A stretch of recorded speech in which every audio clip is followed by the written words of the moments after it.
There are a number of significant upgrades going from the Canon M50 to the Canon R50, but in some ways the cameras are exactly the same, and in other ways the Canon M50 is still a better camera.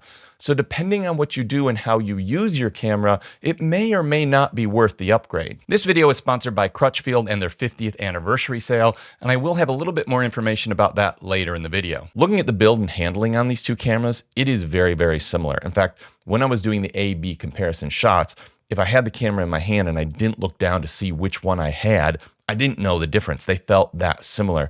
You'll see the R50 has a little bit more sleek design. It's in line with the full frame cameras that Canon is making now. And the Canon M50 has a little bit more of a blocky design, but size, weight, and the way they feel in the hand is almost identical.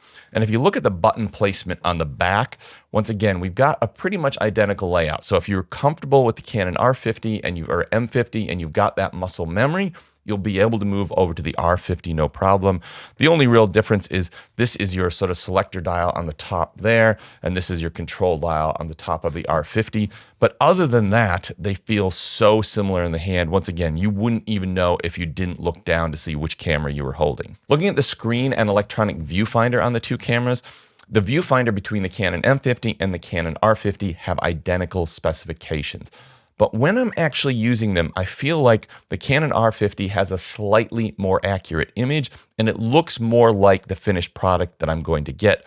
I've never thought the Canon M50's viewfinder was bad by any means, but I felt like the Canon R50 was a little bit more accurate and true to what your finished photo is going to look like. Comparing the screens on the two cameras, the Canon M50 has a 1 million dot screen and the Canon R50 has a 1.6 million dot screen.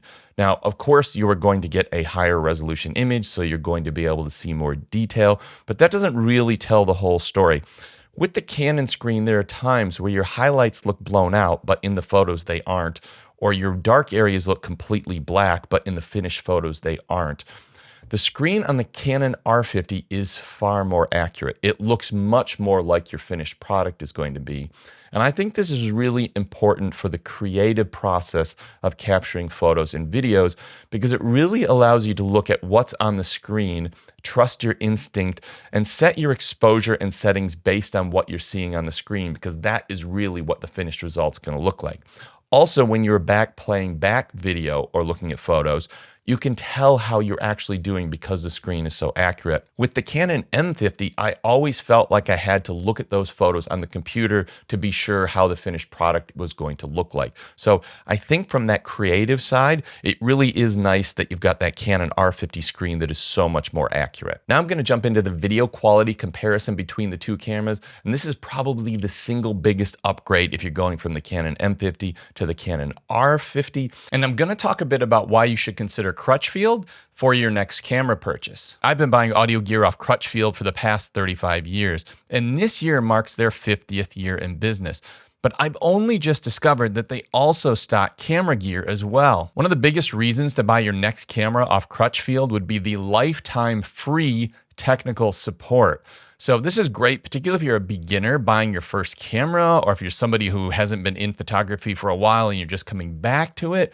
This is a great little safety net. They also have a 60-day price drop protection policy, meaning that if you buy any item off them and you find it advertised by them at a lower price within 60 days of your purchase, you just need to notify them while that item is at that lower price, and they will make up the difference to you. And none of this would matter if the prices weren't great, but they are. And I will put some links in the description down below to the Canon R50, as well as two other cameras that I think you should really be considering if you're looking to move up from your current M50. Now, both of those videos were shot with identical lenses and identical settings. Because the Canon M50, to use the full sensor and the good autofocus in that camera, you have to shoot 1080 footage. That was 1080 footage.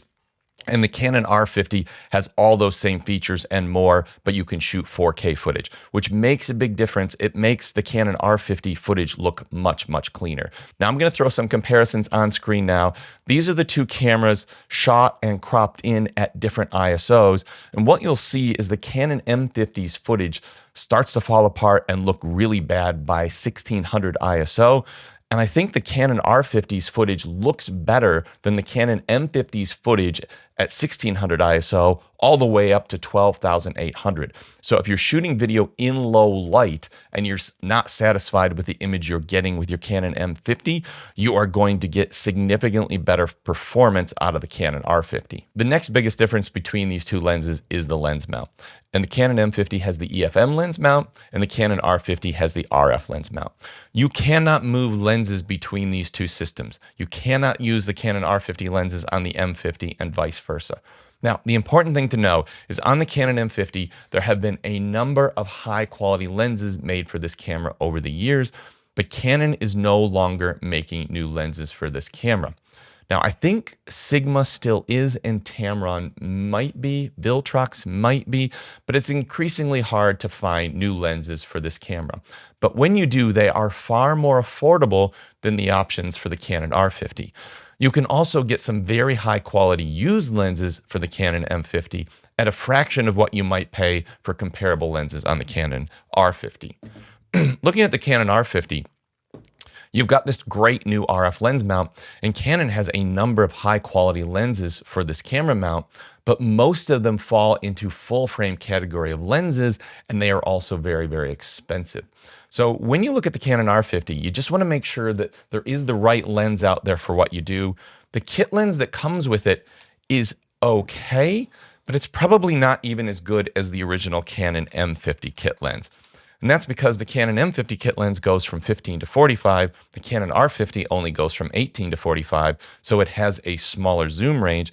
And the Canon R50 starts at an aperture of f4.5, and the Canon M50 starts at an aperture of f3.5, so it actually allows more light in than the Canon R50. So while you'll be getting a range of technical advancements in the Canon R50, you are going to do that at the expense of some higher priced lenses if you want high quality lenses, or a much smaller selection or lower quality selection of cheaper lenses compared to the Canon M50. Another significant upgrade that the Canon R50 has over the Canon M50 is the battery life. It has a bigger battery that's getting you 440 standard shots in photography mode, and the Canon M50 with its smaller battery is getting you 235. The Canon R50 is going to get you a little bit longer battery life in video as well. Looking at autofocus performance, the autofocus on the Canon R50 is extremely sophisticated, extremely configurable. It has people, animal, vehicle detect. It has a number of detection systems that the Canon M50 does not have. I would say, comparing them in real world results using the kit lenses, there is not a huge difference in speed. There is a little bit more accuracy to the Canon R50 because it's got these really sophisticated modes. But if you think you're going to go to the Canon R50 from the Canon M50 using both of them with the kit lenses, doing photos, I'm not finding a significant difference in speed. And I think that comes down to the focus motors in the lenses themselves.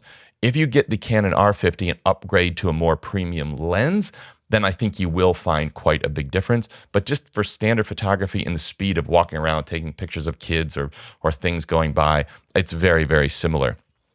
When it comes to video, both of these perform exceptionally well, and they both have what I call mind-reading autofocus, which is you just walk the camera around, you point it at something, you don't even have to tell the camera or tap. It almost always knows what you're trying to focus on. And when it moves focus point from one item to another or one thing to another, it always does it in this really almost cinematic focus pull type way.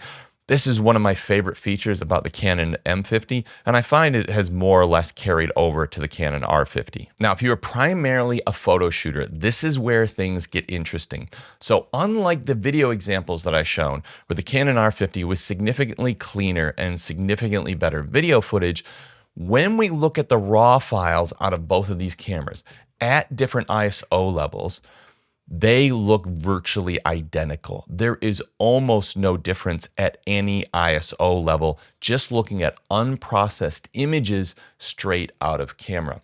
And I think this is something that people are going to get a little bit confused about. I think people will think, hey, I'm buying this latest Canon R50, supposed to have a brand new sensor. It's going to be better at high ISO. It's going to get me cleaner, more detailed images.